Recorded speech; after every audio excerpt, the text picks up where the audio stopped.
அனைவருக்கும் வணக்கம். இன்னைக்கு நம்ம மலர்வோம் ஓகேங்களா. மழை காலத்துக்கு ஏத்த மாதிரி நினைச்ச உடனே செய்யற மாதிரி ஒரு வடை ரெசிபி தாங்க பார்க்க போறோம். வாங்க பார்க்கலாம் அது எப்படி செய்யலாம்னு. நான் இங்க 2 கப் அளவுக்கு அவல் எடுத்திருக்கேன். நீங்க 1 கப் அளவு கூட எடுத்துக்கலாம். இதை நல்லா 2 டைம் நல்லா கழுவிட்டு ஒரு 2 நிமிஷம் அளவுக்கு ஊற வச்சிருங்க. 2 நிமிஷத்துக்கு அப்புறம் பாத்தீங்கன்னா அவல் நல்லா ஊறி வந்திருக்கு. இப்ப நம்ம தண்ணியில இருந்து நல்லா பிழிஞ்சி அவலை தனியா எடுத்துக்கணும்.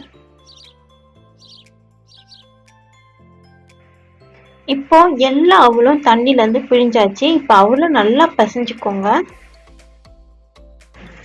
கடாயில பொரிக்கிறதுக்கு தேவையான அளவுக்கு எண்ணெய் ஊத்திக்கோங்க. 1 கப் அவலுக்கு 2 ஸ்பூன் அளவுக்கு அரிசி மாவு எடுத்துக்கணும்.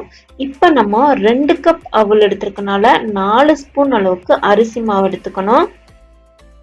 எல்லா அரிசி மாவும் நல்ல ஒரு பைண்டிங் தரத்துக்காக தான். இதுக்கு பதிலா நம்ம மைதா மாவு கூட எடுத்துக்கலாம். இப்போ 2 ஸ்பூன் அளவுக்கு ரவை எடுத்திருக்கோம். ரவை ஒரு கொரகொரப்புன்னு முறுமுறுன்னு இருக்கிறதுக்காக, ரவை வேணான்னா கூட விட்டுறலாம். இப்ப நம்ம வடை நல்லா சூப்பரா வாசனையா இருக்கிறதுக்காக பொடியா நறுக்கி வச்சிருக்க ஒரு பெரிய வெங்காயம், கொஞ்சமா இஞ்சி பொடியா நறுக்குனது, பச்சை மிளகா, கருவேப்பிலை, கொத்தமல்லி இதெல்லாம் பொடியா நறுக்கி வச்சது இதுல போட்டுக்கிறோம். ஒரு 4 டேபிள் ஸ்பூன் அளவுக்கு தயிர் ஊற்றிக்கோங்க. தயிர் ஊத்துறதுனால கரெக்டா மெதுவடை மாதிரியே ரொம்பவே சூப்பரா சாஃப்டா இருக்கும். உப்பு தேவையான அளவுக்கு போட்டுக்கோங்க. போட்டுட்டு நல்லா பிசைஞ்சுக்கோங்க. நல்லா பிசைஞ்சதுக்கு அப்புறம் பாத்தீங்கன்னா கொஞ்சம் திக்கா இருக்கும். இப்போ ஒரு 4 டேபிள் ஸ்பூன் அளவுக்கு நம்ம தண்ணி ஊத்திக்கலாம். இதோட பதம் மெதுவடையோட கொஞ்சம் கெட்டியமா இருக்கணும். ரொம்ப தண்ணியா இருந்துச்சுன்னா நிறைய எண்ணெய் குடிக்கும். இதே போல சாஃப்டா பிசைஞ்சு வச்சுக்கோங்க. வடைய கரெக்டா பிடிக்க முடியுதான்னு செக் பண்ணிக்கோங்க.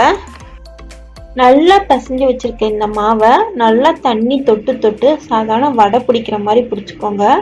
பிடிச்சிட்டு உள்ளங்கையில வச்சு அமுத்திக்கோங்க, லைட்டா வடை தட்டுற மாதிரியே.